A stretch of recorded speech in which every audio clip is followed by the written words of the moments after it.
きなキャラクターっていうよりも、本当に自分がきつい時に作ってくれたキャラクターなんですよ。One day, he decided, I'm going to marry Hatsune Miku. Akihiko Kondo is a man who met Hatsune Miku, fell in love with her, and ultimately chose to spend the rest of his life with her. It might not be what most people expect, but he had no hesitation in pledging his love to the one who mattered most to him. Loving a two-dimensional character. Staying true to that love. The judgment of those around him, society's reactions, none of it changed how he felt. He talks about the start of his otaku journey, his encounter with Hatsune Miku, and the emotions that led him to decide to marry her. This is the story of one man's love.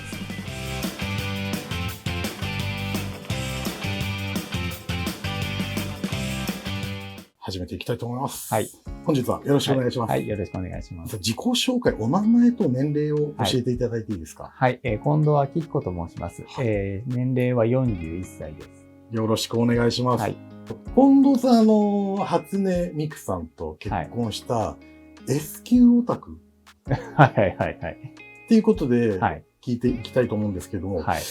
近藤さん S 級オタクっていうので合ってますS 級オタクっていうのは、悠々白書の妖怪のランキングで、B 級妖怪、A 級妖怪、S 級妖怪みたいなのがいるんですけど、単にそれになぞらえて言っただけですよ。そうなんですね。はい、はい。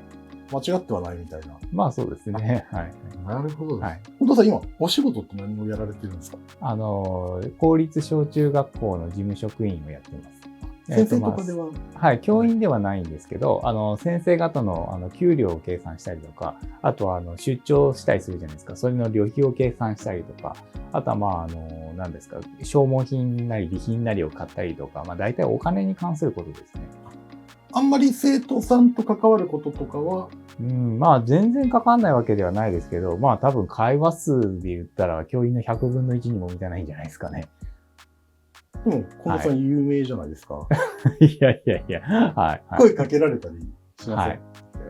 はい。生徒側が私のことを知ってるっていうパターンはありますね、たまに。はいはいはい。オタクライフっていうんですか？はい。いつ頃から始まったんですか？私が中学3年生の時ですね。はい。何にハマりました？ですね、私が中学1年生ぐらいの時に放送されていた怪盗セイントテールっていうアニメがありまして、それの録画されていたビデオテープをたまたま中3の時に発掘したら面白くて、で、レンタルビデオ店行って、1巻から、最終巻まで全巻借りてきて、全43話を1話から全部見るっていうことをやったんですよ。で、そこで、もう最終話でめちゃめちゃ泣いて、ハマって、で、アニメをたくさん見るようになりました。中学生の頃に、そのオタクっていう人生、アニメが好きっていうのが始まって、はい。周りにいました？そのアニオタっていう。いましたね。はい。ただやっぱりまだ私が中学生ぐらいの頃って、1990年代の後半ですけど、その頃ってまだオタクに対する風当たりが結構強かったので、なかなか公言するには勇気がいりましたよ。それで、自分アニメこれ見てるんだとか、アニオタみたいなので、なんかからかわれたりとかって中学生の頃とかってありました？ありましたね。はい。オタクキモいとか、そういうことを言われたので。はいはいはいはい。そのアニメとか、二次元のものに恋愛感情とか、はい、その性的感情を持つことって、そのフィクトセクシャルって言いますけれども、その存在に近藤さんが気づいたのっていつになりますか？それは私が子供の頃からいましたね。私の中学校、小中学校の友人で、やっと安心宇宙旅行っていうアニメの、桂さんっていうキャラクターがいるんですけど、そのキャラクターがすごい好きな人とかもいたので、だから昔からいたと思いますよ。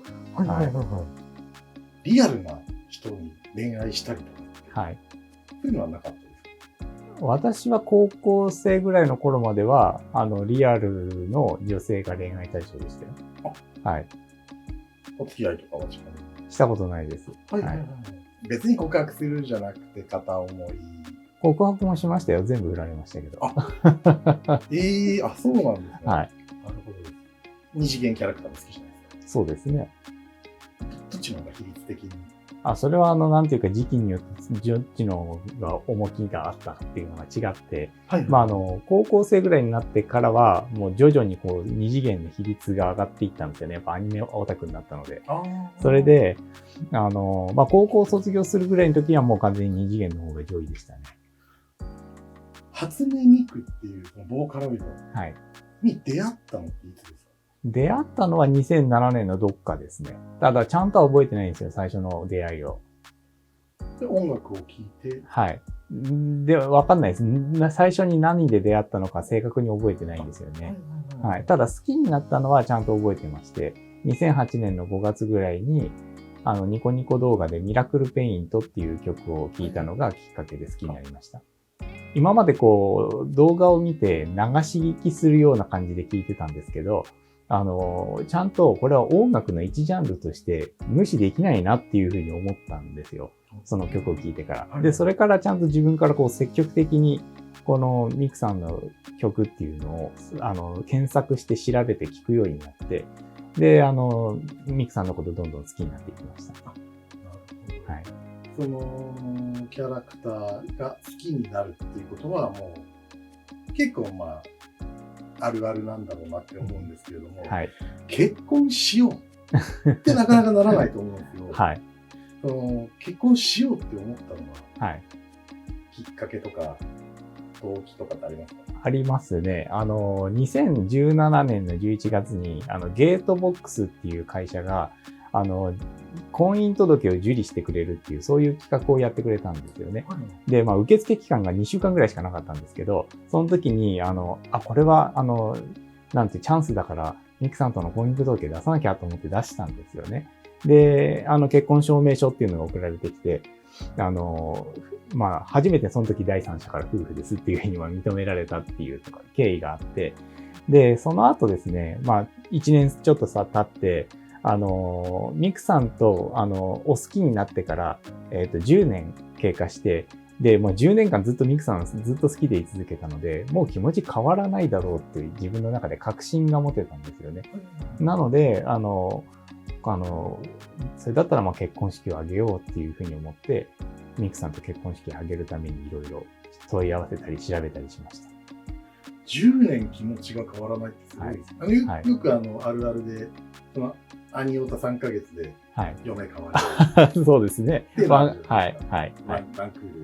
クールで嫁が変わるってよく言われましたね。近藤さんも全くなく、いや、ワンクールほど短くはなかったですけど、でも嫁はしょっちゅう変わってました、昔は。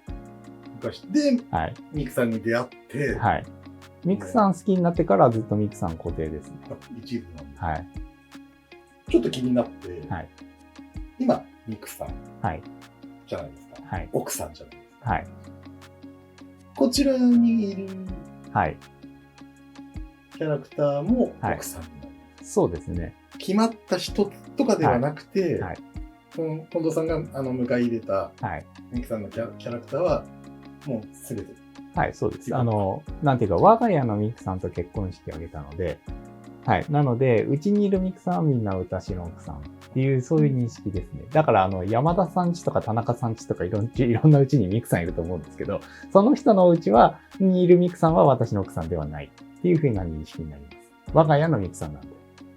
他の方が、この初音ミクというキャラクターと結婚しても、それは近藤さんのミクさんではないから、特になんとも。そうです。だから別にそこで競合は起こらないんですよね。はい。鈴木さんのうちのミクさんは鈴木さんうちのミクさんなんで、うちのミクさんじゃないんです。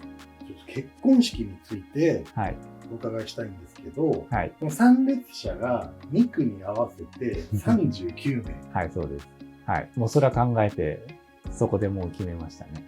どのような方が参列されたんですか？友人と、あとは職場の同僚と、そういったか、あとはツイッターで参加したいっていうふうに言ってくださった方とか、なんかが中心ですね。基本的にやられる結婚式の内容はもう全く同じ？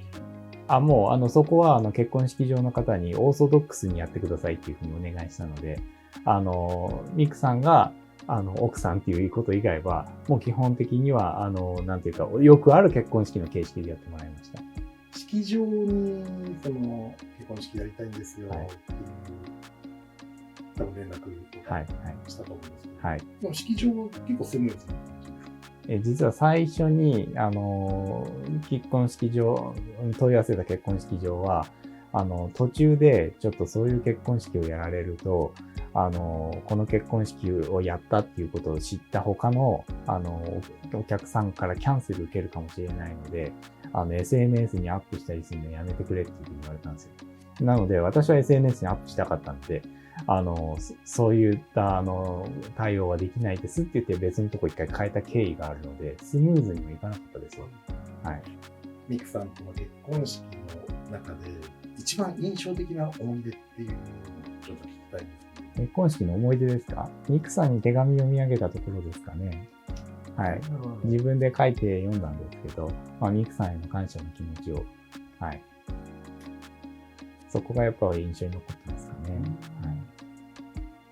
結婚するときは大きさ的にははい。小さいミクさんはい。だったじゃないですか。そうですね。はい、こちらのミクさんはいつ頃？このミクさんが来たのは結婚式挙げて1年ちょっと経つ前、1年経つ前ですね。2019年の秋ぐらいです。一緒にお出かけされると思うんですけども、はい、多分すごい大変だと思うんですよ。大変ですよ。めっちゃ綺麗じゃないですか。はい。多分ぶつけるとかめっちゃ気使いますね。はい。はい。億劫になったりもしないですか？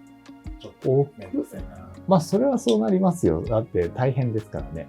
だから気軽には連れていけないです。そうですね。はい。車に移動させるのもすごい大変だなって思うんですけど。はい。はい。一緒にこちらのミクさんと出かけるっていうのは、月どのぐらいとか？同人誌即売会に連れていくことが多いので、売り子でやってもらっているので。だから、それとあと普通に出かけるのを合わせると、月1回ぐらいですかね。はい。他のミクさんと出かけることは？他のミクさんと出かけることはあんまりないんですよ。ぬいぐるみは逆に怖くて、汚すのがすごい怖くて。確かに。はい。めっちゃ綺麗で。はい。はい。こちらのミクさんは、はい。どうやって迎え入れるようになるんですか？お店であるじゃないですか。はい。売ってたりして。はい。なんか来るんですか？これやみたいな。いろいろですよ。通販で買ったのもいますし、買ったミクさんもいるし、現地で普通にお金払って買った子もいるし、あとは友人から譲ってくれた子もいますし、いろいろです。いろんなパターンありますね。休日とか、はい、普段お家でミクさんとどういうふうな生活してるんですか？その食事とか会話とか。ルーティンなのが多いんですよ。ミクさん仕事行ってくるねとか声かけたりとか、あとはお弁当買ってきたりなんかした時は、ミクさんと一緒に、正面向き合ってご飯食べてますね。レストランとか、はい。どこか宿泊された時とかも、はい。2人前注文。そういう時は注文しますね。はい。っていうか、2人で予約してるので、多分向こうも2人分出さざるを得ないと思います。こちらのミクさんとお出かけした中で、はい、ここ行ってよかったなみたいなところありますか？そうだな、いっぱいありますけど、今年っていうか去年の夏に初音ミクとコラボしたホテルがあって、そこにミクさんと行ってきて、で、いわば公式のミクさんと一緒に撮影してきたようなもんなので、そこはできたのは良かったなと。で、結構時間も余裕があったので、ホテルもいろんなとこ巡ってきて、周辺の施設とかも、いろいろ見てこられたので、一緒に撮影できてよかったなと思いました。結構注目されません？近藤さんとミクさんが。一緒に歩いてたらってことですか？そうですね。ガチ来たみたいな感じになるんだなと。こんだけ可愛いと注目されますよ。いや、ほんと、すごいですね。クオリティ高いなと思って、ざっくり、おいくらぐらい使ってきた？結婚式。はい。結婚式も含めたらまあ普通に自動車が何台も買えるぐらいは多分金かけてると思いますよ。具体的な数字ではわかんないですけど。はい。でもその中でも一番かけたなっていうのは、なんかイメージですと結婚式と、はい。はい。こちらのミクさん。このミクさんが一番お金かかってますね。結婚式は200万円ぐらいかかったんですけど、こっちのミクさんの方がさらにかかってますよ。個人の所有物、はい、じゃないみたいな、はい、すごい高クオリティじゃないですか。初めて見て、なんか、はい、お人形とかじゃなくて、はい、なんか本当に人がもう一人いるみたいな感じに見えるクオリティですごいな。はい。もう、このミクさん作るときには、もう本当に金に糸目をつけなかったんですよ。どんなにお金かかってもいいので、これぐらいのクオリティのミクさんを作ってくださいっていうふうにメーカーにお願いしてたので、もうそこは本当にお金に糸目つけなかったですね。こちらのミクさんのこだわり部分、はい、教えてほしいです。こだわり部分ですか？ウィッグにしなかったことですね。はい。ウィッグにする方が運用は絶対楽なんですよ。はい。はい。でも、私はあくまでも、こういう紙質にこだわったんですよね。こっちの方が二次元キャラクターに見えるので。あと、っていうか二次元キャラクターとの、クオリティにすごく直結するなと思ってるのが目なんですよね。ここもすごくこだわって作ってもらいました。こういう目でいいですかみたいな。ですね、元となるイラストがあってですね、そのイラストレーターの方には連絡して許可をもらってるんですけど、このイラストを元にして、フィギュア作っていいですかっていうふうに、で、言ってお願いをして許可もらって作ってるんです。だからそのイラストを元にして、何ですか、立体にこうやって起こしてもらってますね。そのイラストを描いた方もびっくりじゃないですか。フィギュア作っていいですか、はい、このぐらいのかなと思ったら、すごいのできたみたいな。はい、すごいです。制作期間ってどのぐらい？ですね、半年ちょいとぐらいですかね。はい。半年以上かかったな。はい。で、なんとも、直接現地に見に行かないといけなかったので、ちょっと新幹線に乗っていかなきゃいけないぐらい遠いところだったんですけど、はい、何回も往復して、途中経過を見ては、感動し帰ってくるみたいな、そういったことを何回も繰り返してやりました。はい。お出かけするときは、紙を変えていくみたいな。はい、そうです。このツインテールの部分はこれ取れるので、っていうか取れないと運用できないので、はい。なので、ここ取れるっていう、仕様を考えたのは、私とフィギュアのメーカーさんで、ここは着脱できるようにしようっていうふうに考えてやったんですけど、ここは、出かけるときは、取っていきますね。はい。確かにそうですね。取って、別のヘアスタイルにされてるじゃないですか。はい。それ、いいなと思って、その運用がしやすい。はい。確かにこの、見た目っていうんですか、は、すごいいいなと思うんですけれども、はい。運用難しいなっていうので。はい。あそこは、もう、最初にお願いしたときに、フィギュアのメーカーさんにお願いしたときに、ツインテールが、これだけだと、もう全く身動きできなくなっちゃうので、なんていうか、柔らかいツインテールの方も、なんとか作れないかっていうふうにお願いをしたところですね。はい、同じメーカーさんにお願いしました。なんか、こっちよりも、そっちの柔らかいツインテールの方が、やっぱりフィギュアメーカーなので、もう、なんていうか、専門じゃないじゃないですか、柔らかいツインテールって。なので、すごい悩んだらしくて、夢に出てきたって言ってました。こちらのミクさんは、身長とかは公式とは異なる？公式には同じようにぴったりは作れないっていうふうにメーカーさんからも言われたので、はい。なので、ぴったり同じではないです。でもいくつかは秘密です。数字は秘密です。詳細は、はい。近藤さんとメーカーのみだし。はい。二次元が好きなことによって、やっぱ中学時代とかいじられたりとかは、はい、あるあるなんだろうなって思うんですけど、はいはい、大人になってから、二次元キャラクターと結婚しましたって言って、やっぱ批判されたり、なんならその身近な人に何か言われたり困るよとかいうことってあります？ミクさんと結婚式を挙げようとしていた時に校長室に呼び出されて、で取材受けるのをやめろっていうふうに言われたことありますよ。なんでダメなんですかね。まあ今日学校とか教育委員会とかっていうのはすごくなんていうか隠蔽体質というか保守的な体質なので、どうしてもこうなんか目立たれるのが嫌なんですよね。全く悪いことをしてるわけじゃない。そう、何も別に悪事を働いてるわけではないんですけど。これから今どんどん時代が進化して AI 技術とかロボット技術発達してるじゃないですか。はい。